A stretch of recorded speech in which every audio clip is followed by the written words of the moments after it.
chapter in American history has finally come to a close, and that was the chapter that began with the 9/11 attack. That chapter ending means we're finally pulling out of Iraq and Afghanistan, which is great. But while we cheer the withdrawal of troops from the Middle East, Obama has made a commitment simultaneously to a huge military buildup right here in the Asia-Pacific region. He calls it the Pacific pivot because he's pivoting all of these resources. The military-industrial complex has to go somewhere. It's coming here. Okay, and it's interesting because in November of last year, there were a lot of indications in the media that the State Department was putting the message out there to get the American people used to this transition. Number one, in the November 2011 issue of Foreign Policy magazine, on the cover had Hillary Clinton calling the 21st century America's Pacific century. Same month, Obama made the statement, you might remember this, the United States is a Pacific power, and we are here to stay. And around the same time, Admiral Willard, who heads Pacific Command in Oahu overlooking Pearl Harbor, traveled to San Francisco to speak at the World Affairs Council, where he proclaimed the entire Pacific region a commons, whose control and protection was the God-given duty of the United States. The name of his lecture, Protecting the Commons. Now, the Asia-Pacific region contains 55 countries, over 3,500 languages are spoken here. And my question is, when did this entire hemisphere suddenly become a protectorate of the United States? Protecting the commons. I never cease to be amazed how language can be distorted to cloak plain, old-fashioned imperialism. The Maui activist, Kalekaua Kaeo, you may have heard of, pointed out that the military here in Hawaii is like a monstrous he'e, or octopus. Its head at the Pacific Command overlooking Pearl Harbor, its eyes, the mountaintop telescopes, undersea sensors and radar facilities, its brain and nervous system, the supercomputers and fiber optic networks that crisscross the islands, Maui, Big Island, Lanai, Molokai, Oahu, and Kauai, and then on to California, on to Guam, Australia, the Pacific, throughout, Okinawa, Korea, Japan, even Diego Garcia. The dominion of the Pacific Command is huge. It stretches from the north, Alaska, down to the Antarctica in the south, the east coast of Africa, all the way to the west coast of the American continents. And here in Hawaii, it's the power vortex of US military control, second only to the Pentagon. It's the PICO. Question, quiz, pop quiz. Who said, I wish to see the United States the dominant power on the shores of the Pacific Ocean? Any idea? Who? Pentagon. Who? In a way. Teddy Roosevelt. Very good. Who said that? Yay. Correct. 1905, Teddy Roosevelt. My point is that this is nothing new. This is nothing new. In 1893, the U.S. military illegally seized control of Hawaii and has been here ever since. There are 161 military installations across these islands poised in order to protect U.S. power across the Asia-Pacific region. No, this is nothing new. The U.S. has coveted economic and military control of our wealthy, diverse region for a very long time, well over a century. The only difference between then and now is that now communities across the Asia-Pacific region are rising in resistance.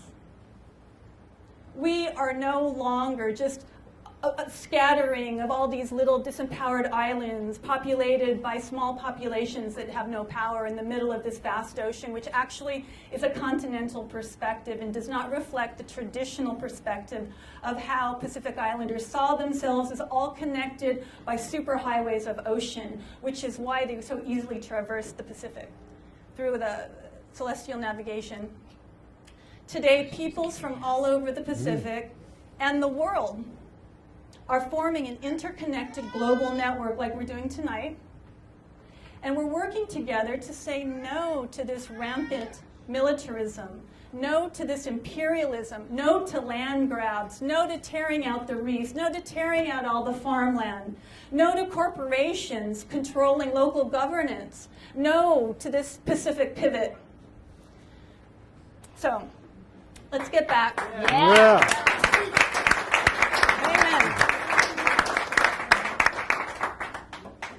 Okay, let's talk about PMRF. What do we know about PMRF all the way over there in Manang? It's way the hell out there. That's all I know. They have a nice beach. Well, I looked it up in Wikipedia because I could get more information looking it up in Wikipedia than going to PMRF.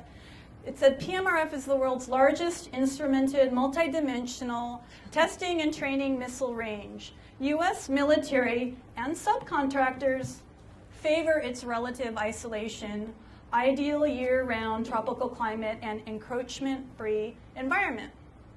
It's the only range in the world where submarines, warships, jet fighters, war helicopters, drones, missiles, satellites, and hypersonic space vehicles can operate and be tracked simultaneously, like some gigantic 3D tic-tac-toe game from hell.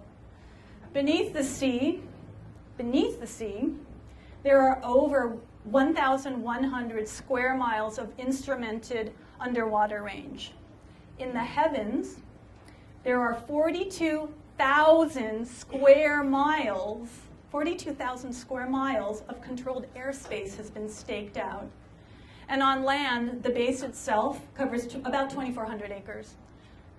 Thousands of square miles of sacred Aina, Kai, and Papalani are being used as an experimental playground for arguably the deadliest arsenal on the planet. Some paradise. In 1992, PMRF was on the Pentagon's list for downsizing and possible closure. But that would mean loss of jobs. So Senator Dan Inouye saved the day and co-sponsored the National Missile Defense Act. People got jobs. Bob Mullins, I don't know if anyone remembers Bob Mullins. He was head of PMRF back during this time, and he is quoted in an early edition of the Garden Island News that I was amazed to dig up that said, quote, "We always made it known that the future of the base was to market itself for test and evaluation programs. Like any business, to stay in business, you have to grow and change with the times. That is what Barking Sands is trying to do by bringing in the missile defense business." So there you have it. PMRF is a business. Commander Mullins said it himself as he talks about the manufacture, testing, and proliferation of weapons of mass destruction changing with the times as cavalierly as if it were the transition from straight legs to bell bottoms. But let's get back to business. When you're in business, you must be constantly looking for and expanding new markets in a capitalist economy, right? Someone to buy your product, and in this case, your product is missiles. The missile du jour being pushed right now by a way bigger marketing team than the guys hawking iPads and iPods is the Aegis missile system. This is technology that shoots at stratospheric moving targets, ostensibly missiles containing warheads to knock them out. The Aegis missiles are touted as being merely defensive because they simply knock these other missiles out of their trajectory rather than without carrying an actual warhead themselves. They're praised for enabling the military to continue its arsenal while still complying with nuclear arms reduction treaties, since they carry no warhead. But what they don't tell us is that any missile, with or without a warhead, is still capable of offensive use. It can still be aimed at Earth, and it can still knock out a satellite, which would, in a flash, kick another country back into the 19th century. The Aegis missile system is comprised of a network of launchers that communicate and synchronize with each other, sort of like smart meters.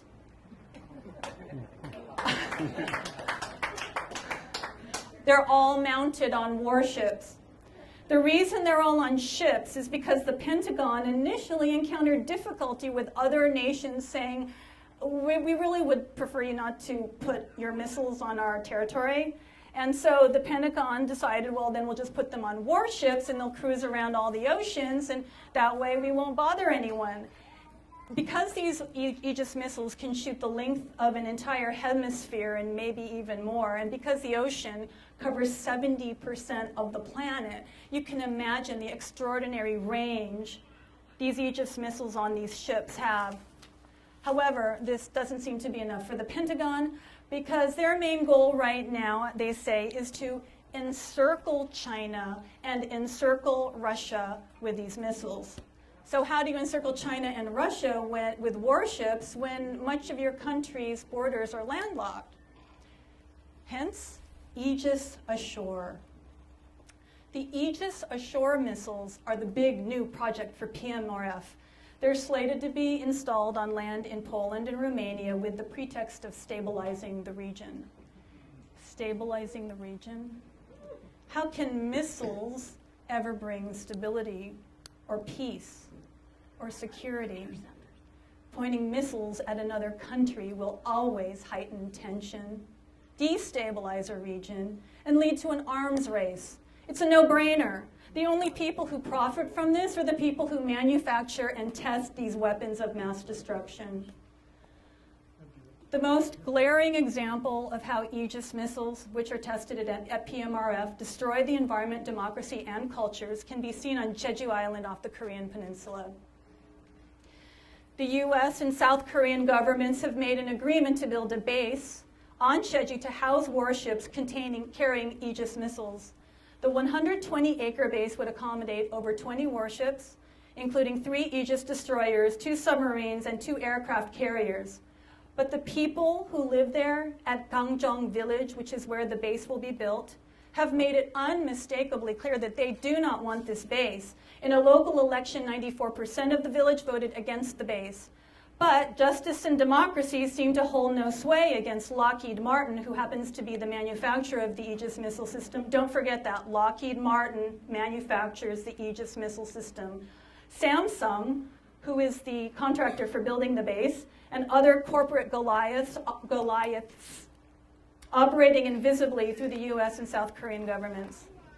Even the mayor of Gangjong Village was imprisoned himself for 4 months without bail for protesting construction of the base. So what are these people defending so fervently? Well, in order to build the base, cement would be poured over miles and miles of a vibrant coral reef and beaches that provide food and farming to this fishing and farming community. Already acres and acres of farms and tangerine trees have been bulldozed to make way for the concrete. Construction would also contaminate the many natural springs that are all throughout this region. In fact, Gangjong in Korean means bubbling streams. You can drink from all the springs in this water right now. But after the base goes up, forget it. That water is contaminated with all sorts of chemicals, because wherever there's a base, there's massive amounts of chemicals. Project Censored recently came out with a report saying the most hidden story of 2010 or 2011 was the fact that the US military is the biggest polluter in the world. Anyway, at Jeju Island, this particular place where they're building this base contains 3 UNESCO World Heritage Sites, and recently villagers were floored to discover the remains, the ruins, as they were excavating, of this huge old village that dates back to 1500 BC. So archaeologists are freaked out, and now they too are joining villagers, kupuna reef divers, who there are called henyo, and they dive deep down on lung power alone. No tanks, pull up abalone, pearls, octopus, you name it. And Christian groups who are leading the movement, priests and nuns in jail, going to jail to protest peacefully the desecration of the culture and the environment that's taking place here. So let me just go to some pictures. Okay, does anybody remember this picture from the newspaper the other day? This was from August. You know, the more I look at this, the more it reminds me of like one of the classical Renaissance paintings like Da Vinci, because remember the Last Supper and how you could see all the character in each of the individuals, like there'd be Judas and Jesus and everyone. And like, look at Inoue. Doesn't he look guilty? It's so freaky, man. It's like I stare at this and like freak out. So I'm going to read the caption from the Garden Island. Anti-Alitha Kauhi hands Captain Nicholas Mongilo, commanding officer, Pacific Range Missile Facility, and Umeke Bowl during a dedication ceremony for the Aegis Ashore Missile Defense Test Complex. The Aegis Ashore Missile Defense Complex, to be constructed at 2 sites at PMRF. The Umeke holds soil from both sites. U.S. Senator Daniel Inouye and Rear Admiral Joseph A. Horn, Missile Defense Agency's Program Director for Aegis Ballistic Missile Defense, were in attendance. Inouye made this statement: "We are not testing to kill, but to defend."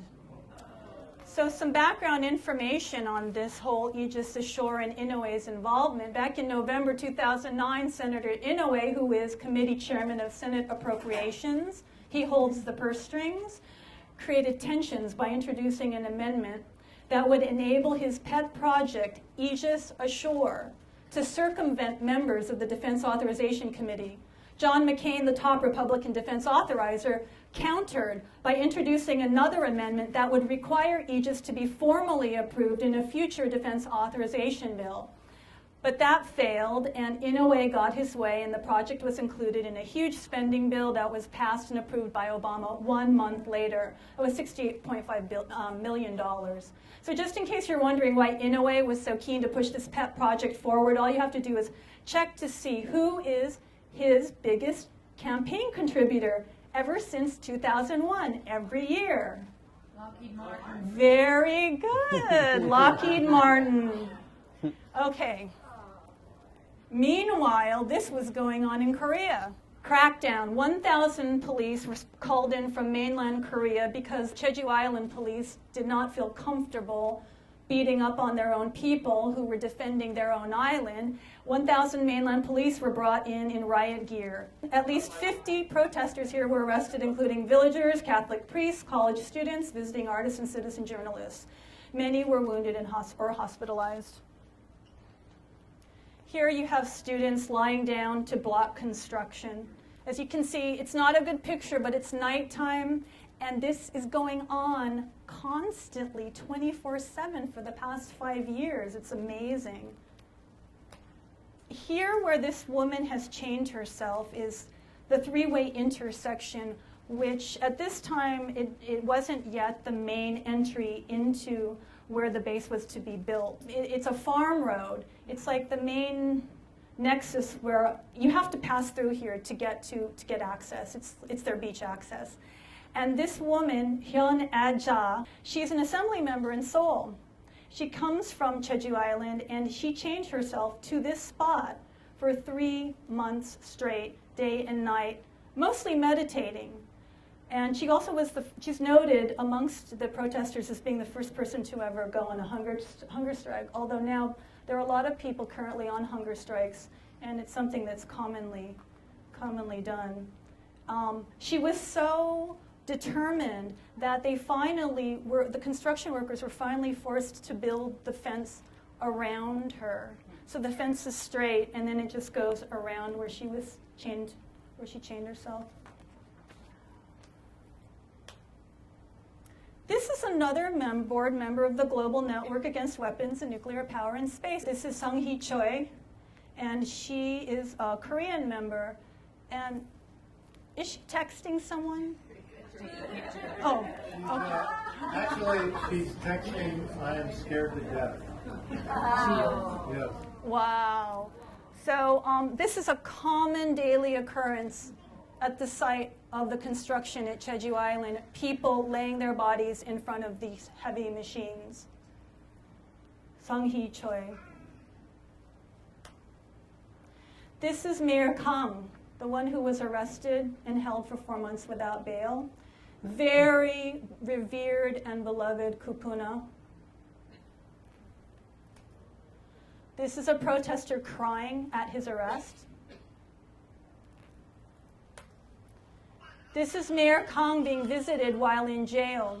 There's an interesting story that my friend Emok told me after she went to visit, and that was when he was in court, finally being heard, the judge asked him, "Why are you engaged in these protests? It's not like your house is being destroyed or burnt down or taken away." And he said to the judge, "If I gave you a house, a mansion, but I said to you, you can never practice law again, you can never be a judge again, how would you feel? You would lose everything. That's your whole identity." Well, for us, villagers, farmers, fisher people, this land and this ocean, it's everything. If you take that away from us, we lose everything. And that made a huge impression on the people of Jeju Island.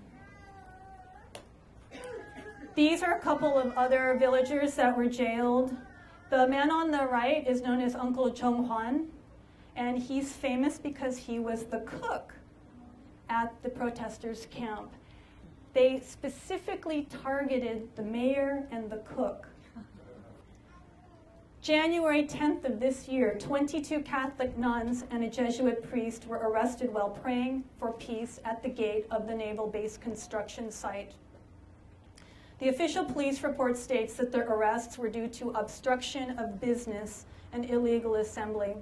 See how it's all fenced up now? That's the same area that the lady had chained herself, that they built the gate, where they built the gate. These are Korean veterans, part of the Korean Veterans Association in opposition to the base construction. So I'm going to show you a few pictures of what Jeju Island looks like. This is Jeongbang Pokpo Waterfall. Okay, this is Mount Halla. Mount Halla is the dormant volcano whose eruption created Jeju Island, so you can imagine how revered it is. That's a lake. In the wintertime, it's covered with snow. You can see palm trees on the ground.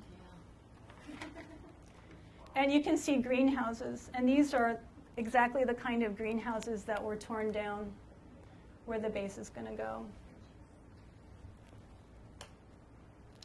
These are ancient stone figures called Dol Harubang. Dol means stone. Harubang is like a diminutive word for grandfather.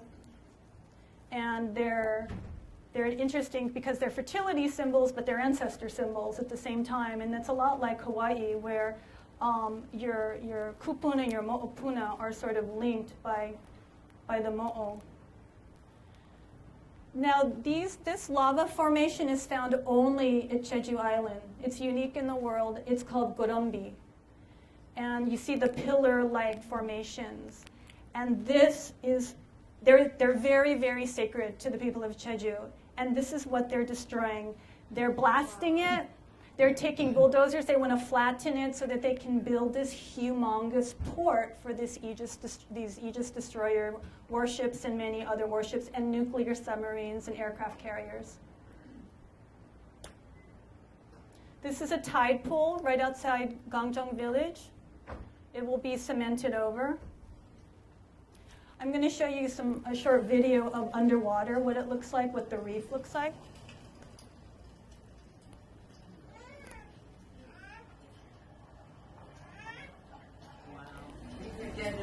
This is an octocoral, which is soft, and the waves, that's Melanthea underneath. Yeah, this is a soft coral reef. Soft coral octocoral. They have them in Hawaii, but only very, very deep. And they're all over the Caribbean, but most of the ones in the Caribbean are dying because of land-based pollution and fungus. So these are very precious. This is very, very vibrant reef. It feeds the village. Do you see that huge concrete thing on the left? That's called a tetrapod. They're going to pile those over the reef you just saw and cover it with cement. There's thousands of them now poised to be placed over that reef. This is a henyo. She is carrying the tradition that goes back thousands and thousands of years of women sea divers that go down to fish for all kinds of goodies.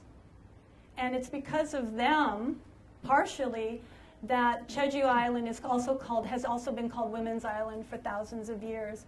Even after, the culture in Jeju Island predates the patriarchal Confucian culture that took hold a few hundred years ago. And that shamanistic culture still remains, and the henyo is kind of like, it's a symbol for that. And she feeds herself and her family from the reef you just saw, and that food will be gone. It's kind of actually a dying art because you know how industrialization has hit everywhere, but it's amazing because they're all like in their 70s, 60s, 70s, and 80s. Here they are walking into the sea with their nets. So if you're going to have a woman's island, you're going to see Gloria Steinem there, right? And Noam Chomsky. Yeah. On October 3rd, or actually last October, 3,600 Catholic clerics nationwide launched Catholic Solidarity to realize Jeju Peace Island. And here they're holding Mass at Gangjong Port at Jeju Island, 3,600 priests. 1 week ago today, February 13th, priests held Mass at the gates of the naval base. And even up in Seoul, which is quite far away, and a lot of people on the mainland in Korea aren't really connected to this struggle, but still the Catholic Church is leading the resistance. And even in Seoul, they met at this prayer meeting in January of last month. This is at the Seoul Franciscan Center, and it was the Association of Religious Women. 500 nuns convened to pray. These nuns are old. They've seen war. Korean people have had war and bombs and carpet bombing on their land. So they know how important it is to maintain peace, and we do not want an arms race. We don't understand what that's like, but they understand. Oh, back to them. They're praying too. Inoue putting soil in the umeke. And this is what the destruction looks like in action. This man, on February 3rd, 2.5 weeks ago, he's a Jesuit brother named Park Do-hyun. He accessed the Gorombi Rock area by kayak with others to pray. You can see Mount Hala in the background. He was arrested. He's in jail now.